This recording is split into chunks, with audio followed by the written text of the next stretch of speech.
Mission talaga namin, turuan ng mga Pilipino, kaya mo, na galing sa pagiging gastador, makaalis doon, makapag-ipon, para pagdating ng panahon, hindi tayo maghihirap.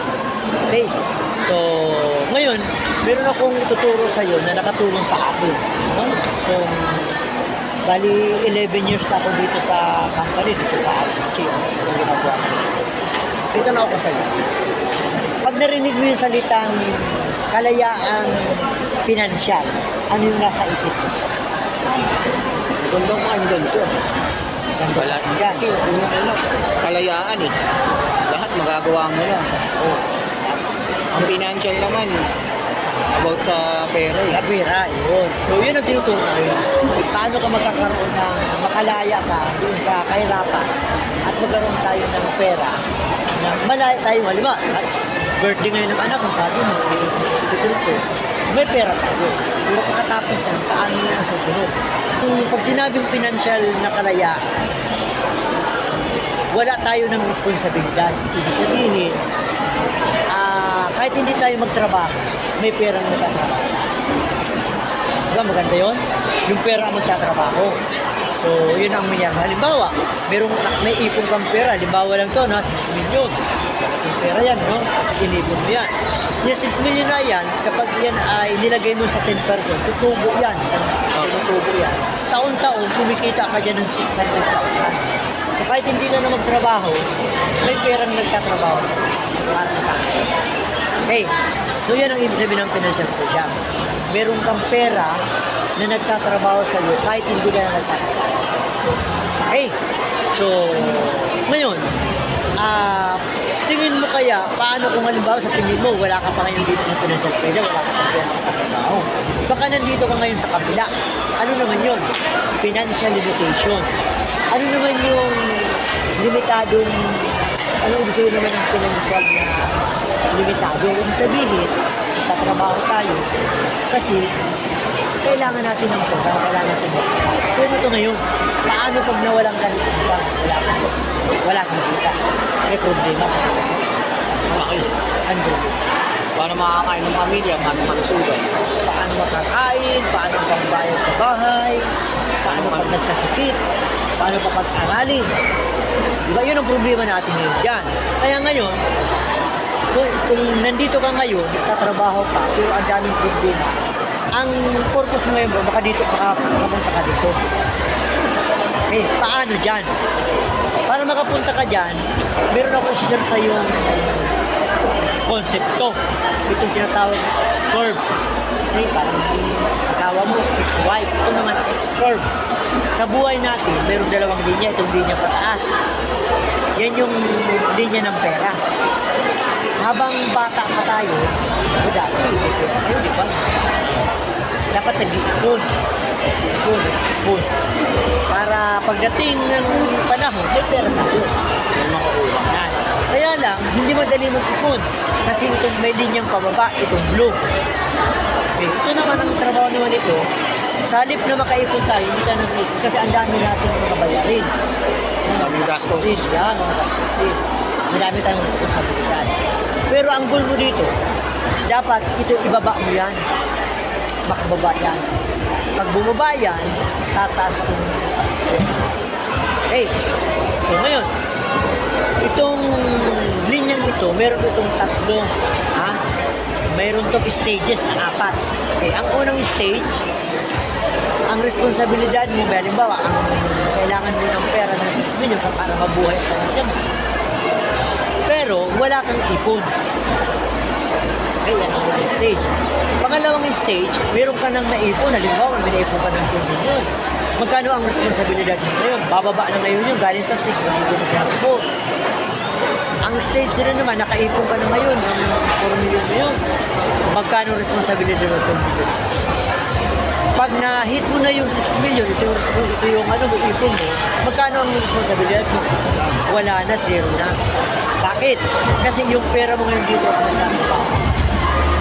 Okay, tanong ko ngayon sa'yo, dito sa 4 na stage na yun, una, malaki ang responsibilidad mo, wala kang ipon. Pangalawa, may kaunting ipon ka na, malaki pa ang responsibilidad mo. Pangatlo, malaki na ipon mo, pero may responsibilidad ka pa rin. Or, malaki na ang ipon mo, wala ka naman responsibilidad. Tanong ko sa'yo, saan ka na ba ngayon dyan, stage dyan?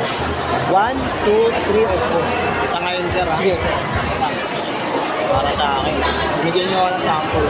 Dito, sa stage 2 lang, sir. Ha? Sa stage 2. Stage 2. Wow. At least, ibig sabihin, meron ka ng ipon. Kahit kaunti naman, sir. Congrats kung nandito ka na sa stage 2. Kasi marami ako nakakausap, nasa stage 1, wala talaga ipon.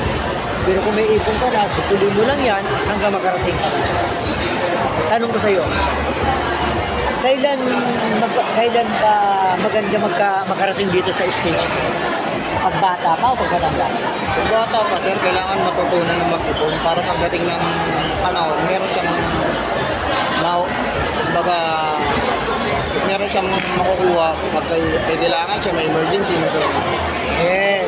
Mas maganda, mas bata pa. Kasi pag matanda na tayo, hindi na tayo mag-enjoy, di ba? Ayan, so very good. So ngayon, ganito yun. Itong scope na ito, habang nag-iipon tayo, meron tatlong pwede mangyari sa buhay. Una, yun. Paano kung halimbawa tumanda? Ilan taong ka na ngayon? 35, sir. Ha? 35. Paano kung halimbawa umabot ka ng 60, 70, 80? Sa tingin mo may problema kung tumanda ka? Meron, sir. Anong problema? Kalusugan. Lusugan. Saka, kung walang pera, sino mag-aalaga sa iyo? Yung anak mo naman, may pamilya na yan. Kaya dapat meron tayong, ang solusyon natin, dapat meron tayong ipon. May pera magkakawa. At saka yung sabi yung kalusugan, dapat meron tayong pera na kalaan sa kalusugan. Pangalawang pwede mangyari, ito naman. Paano kung halimbawa, ngayon, 32 ka ba? 35. 35, sir. Paano kung halimbawa, kunin ka ng nilo? Halimbawa na, di ba may anak ka? Sa tingin mo, anong may problema kung kaliwa? Malaki. Anong problema? Wala mag-aalaga sa akin. Eh, sino mag-aalaga? Sino magtatanggol sa kanya kung babae? Paano siya mabubuhay? Kaya ang solusyon natin yan, dapat yung income mo ngayon, dapat protektahan natin na hindi siya mawala. Okay. Pangatlo ito, paano kung halimbawa ito magkasakit ka naman? Tapos hindi ka na makapagtrabaho, may problema ba? Malaki. Ano problema? Siyempre, kalusugan na yan, sir. Paano kakain ang anak ko? Paano ka kikita? Ano kikita? Ano yung mga bayarin? Yes. So, ang solusyon natin dito, paano kasi dapat meron tayong sinasabi, meron tayong pera na kalaan doon. Okay. Itong tatlong ito, hindi natin alam kung kailan mangyayari. Pero ang tandaan mo lang dito, paghandaan natin. Kasi ito pwede mangyari kahit ano. Anong? Paano ba makapunta rito sa pinansyal na kalayaang pinansyal? Gusto mo bang malaman kung paano makapunta rito? Ganito yun. Ituro ko sa'yo kung paano ang pera magtrabaho. Halimbawa lang ha, edad mo 29. Kung edad mo 29, di ba, may 100,000. Di ba, namanang yung 100,000. Sama sa naano. Yung 100,000 na yan, nilagay mo ngayon sa bangko, nilagay ka ng 2%. Bibigyan ni bangko ngayon ng 2%, every 36 years, yung 100 mo magiging 200 na kayo pagdating mo na 65. Okay? Pero nakita mo ngayon, sa halip din dito mo ilagay, dito mo nilagay sa 8%. Pagdating mo ng 65, yung 100,000 mo, naging na siyang 1.6 million. Yun. Eh paano kung dito mo nilagay, nakita mo sa 12%? Every 6 years, ang pera mo magdodoble. Hindi mo dito nilagay, dito mo nilagay. Yung 100,000 mo. Pagdating mo ng 65, yung 100,000 mo, magiging ng 6,400,000. Okay, tanong ko sa'yo, saan maganda maglagay? Sa 2%, sa 8, o sa 12? Sa 12. Sa 12. Imagine, 6 million. Naglagay ka lang. Pangalawang tanong ko sa'yo, paano mo mabilis sa 2, sa 8, o sa 12? Sa 12. Ngayon, tanong ko sa'yo, gusto mo bang malaman kung saan yung 12? Yan ang tinuturo. Meron kaming seminar na nagbinibigay namin para matutunan mo kung saan. Wednesday, at Saturday, magtuturo kami dahil sa Makati. Pero ikaw, pwede tayong kung may cellphone ka na, magsisi tayo ulit tayo magtuturo. Okay? So, may natutunan ba? Meron, sir.